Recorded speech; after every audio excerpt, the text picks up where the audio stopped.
Good evening, everyone.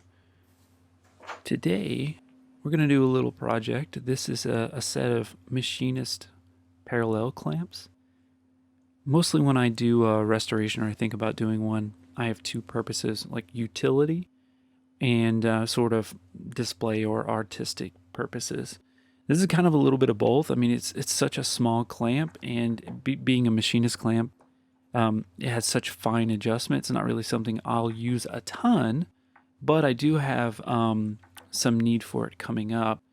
And I was kind of in the middle of like a couple of really big restorations, and I wanted something kind of small to feel like, okay, I could check this off the list. So this kind of fit the bill, and it's kind of an interesting little tool if you've never seen one of these things before. So just disassembly, you can kind of see, I would say fair shape, not bad, but just fair. Rust a little bit, but still basically functioned. Just not very well. Needed, just basic maintenance. So disassembling, you can see there's a brass keeper that's been riveted in to keep one of the adjustment knobs from coming loose, because that's kind of what you need. And I wanted initially to take it off, so I kind of thought about it for a while and tried to use the kind of razor blade stacking trick until I could get a bigger implement underneath there. When you're repairing something or working on something, you kind of have to decide how far you're willing to go to potentially break the object.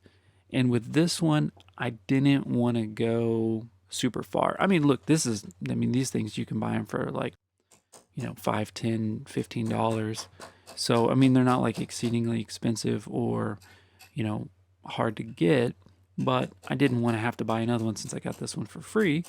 So after a while and kind of fighting with this, I decided to leave the brass piece in place and just bend it out. Brass is super susceptible to bending, and you can put it back into place very easily. So that was sort of the purpose. You can see I eventually got a chisel underneath it, but I did not feel good about it as I was hitting it. I just didn't want to go any harder than was really necessary with this.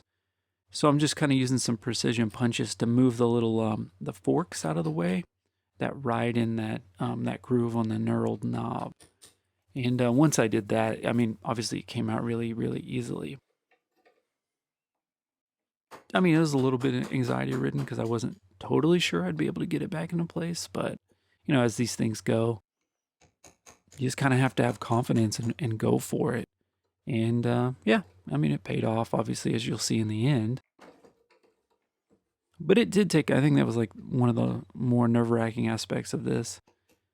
Every restoration has a little bit of stress with it because you don't want to destroy things. And I certainly have destroyed multiple things by being too rough with it and not being patient enough. I think that's always going to be a problem for me. So there you go. She comes out. And the cool thing is besides rust, the threads and everything were in really good shape. It didn't take a lot of filing or anything like that. Rust removal, the magic of our life. And I'm getting to the end of life on my Vapor Rust, and I'm gonna have to replace it. Luckily, I've got like a 3-gallon bucket coming in. So after that, just take it over the wire wheel to clean it up, get any of the extra gunk or grossness off of it. I did throw this tool in with a couple of other things that were in there, and unfortunately, some of the gunk from the other tools kind of stuck to part of the clamp. So you can see I have to take a little bit of extra time. Now, the other thing I wanted to do was flatten all the sides. So I just take it over to my diamond stone and start with 300 grit. And then eventually I go to the 1200 grit. It gives it a little bit of a polish, as you can see, and makes it look a little nicer. And then, the surface is all flat, especially that clamping surface, which is important. So after that, I just oil it up to protect it from rust, make it function really well. Metal is a lot more porous than you would think, so putting oil on it or any sort of thing like that will definitely help rust. I mean, I live in a very humid area, so it's not going to prevent it 100%. I mean, normal maintenance, that's sort of the things you have to do here.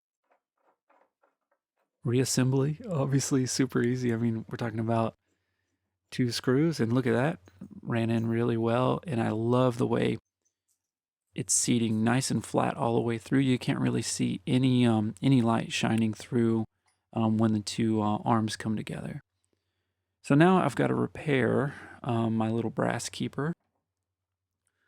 Take it over to my bench vise, and you know, do a little stamping around, flatten everything out, make it look kind of a little bit nicer. Move the forks in, put it back together. It's really not that complicated, but this was fun because it was simple and I mean just a few pieces. And sometimes, especially right now, I'm working on several really big projects, and so those get so daunting because you're trying to remember everything and you might lose something. So sometimes it's just nice to have a simple project that makes you feel good, that you're really happy with the outcome. And here's kind of how I would use it: is clamp it in my bigger vise, and then put my smaller pieces in there, and then you can kind of see how it adjusts.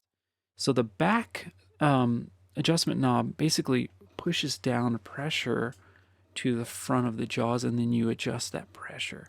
And then, you kind of see I get to use it for my addiction to filing. Thank you very much and have a great day.